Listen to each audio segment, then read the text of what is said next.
మొన్న పెట్టిన వీడియోకైతే కొంతమందయితే రెస్పాన్స్ అయ్యిర్రు. అది గూడా మా దగ్గరున్న వాళ్ళే నా వీడియో జూసయితే అన్నారు. "అక్క నువ్వు ఇలా కస్టమర్ గురించి చెప్తే నెక్స్ట్ టైమ్ నీ దగ్గరికి రావాలంటే భయపడతారు గదా!" అని.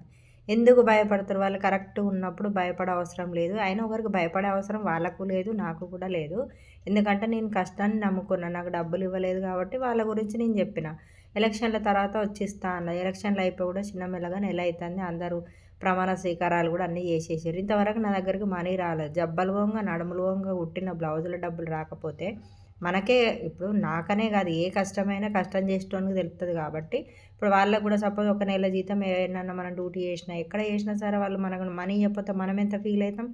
నేను గూడా అట్లనే ఫీల్ అయినా.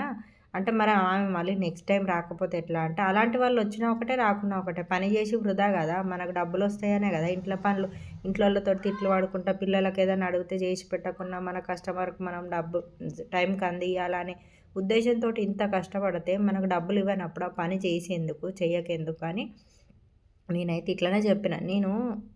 మళ్ళీ ఇంకొకటేందంటే, కష్టాన్ని నమ్ముకున్నోళ్ళకు ఎక్కడ పోయినా గూడా అన్నం కరువుండదు. ఎందుకంటే ఒకళ్ళకి ద్రోహం చేయకపోతే చాలు అని నేనైతే ఇంతే అనుకుంటా.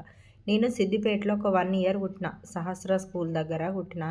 స్టార్టింగ్‌లో నాకు ఏదైనా తొందరగా నమ్మివ్వాలంటే ఇవ్వరు గదా! నేను సహస్ర స్కూల్ దగ్గర నేను బిజినెస్ పెట్టుకొని లాక్‌డౌన్‌లో అప్పుడు కుట్టాననమాట. అప్పుడు చాలామంది టీచర్స్ అయితే మస్తు మందొచ్చి కుట్టించుకునేవారు. కాకపోతే అక్కడ రేట్ తక్కువ. అక్కడ రేంజ్‌కి తగ్గ రేట్ అక్కడే ఇచ్చిర్రు. ఇప్పుడు ఇక్కడ నేను సిటీలో ఉంటున్నాను ఇప్పుడొచ్చి. సిటీ రేంజ్‌కి తగ్గట్టు సిటీలో ఇస్తుర్రు. మనీ అనేది ఎక్కడ ఏ కష్టం చేసినా సరే గానీ ఫస్ట్ మనం కష్టాన్ని నమ్ముకున్నట్టయితే ఖచ్చితంగా ఫలితం అదే ఉంటది. మనం ఎక్కడికి పోయినా మన పని బాగున్నదంటే వాళ్ళే వస్తారు. మనం పిలవకున్నా వస్తారు. ఫస్ట్ ట్రయల్ చేస్తారు. ఒకసారి ఇచ్చి చూస్తారు. బా రాకపోతే ఇంకోసారి రారు. గంతే గదా! కాకపోతే ఏదైనా స్టిచ్చింగ్ చేసినప్పుడు చిన్నయో, పెద్దయో ఎంత పెద్ద సీనియర్ టైలర్ల దగ్గరైనా అప్పుడప్పుడు ప్రాబ్లమ్ వస్తూనే ఉంటది. అట్లా అర్థం చేసుకున్న వాళ్ళైతే ఇది ఇలా వచ్చింది. నాకు నెక్స్ట్ టైమ్ ఇలా చెయ్యి అని చెప్తే అంతే. అది వాళ్ళు చెప్పే విధానాన్ని బట్టే అర్థమైపోతది. మళ్ళా అందులో కుట్టించుకొని, తీసుకొని పోయి ఊర్లన్నీ తిరిగి డబ్బులియ్యకపోతే ఇంకెంత కోపమొత్తది జెప్పుర్రి. Current bill పుణ్యానికొత్తుందా? దారం పుణ్యానికొస్తుందా? ఇప్పుడు అనవసరమైన అనొద్దు గానీ ప్రతి పని జేసే వాళ్ళకి ఏదో ఒక పెయిన్ ఉంటూనే ఉంటది.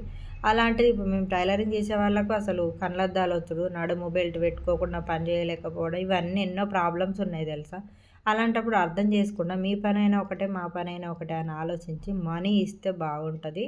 నేనైతే అసలు నాకైతే అంత తియ్యగా మాట్లాడి నాకిప్పుడే ఇస్తా అన్నట్టుగా మాట్లాడేసరికి నాకు చాలా బాధ అనిపిస్తుంది. అదే వీడియో మళ్ళీ చేస్తున్నాననైతే అనుకోకుర్రి.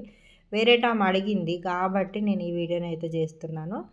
ఓకేనా ఫ్రెండ్స్. మరి మొత్తానికైతే ఇది బోట్ నెక్ ముందు పార్ట్ కట్ చేసిన, వెనక పార్ట్ ముందు వీడియోలో ఉంది.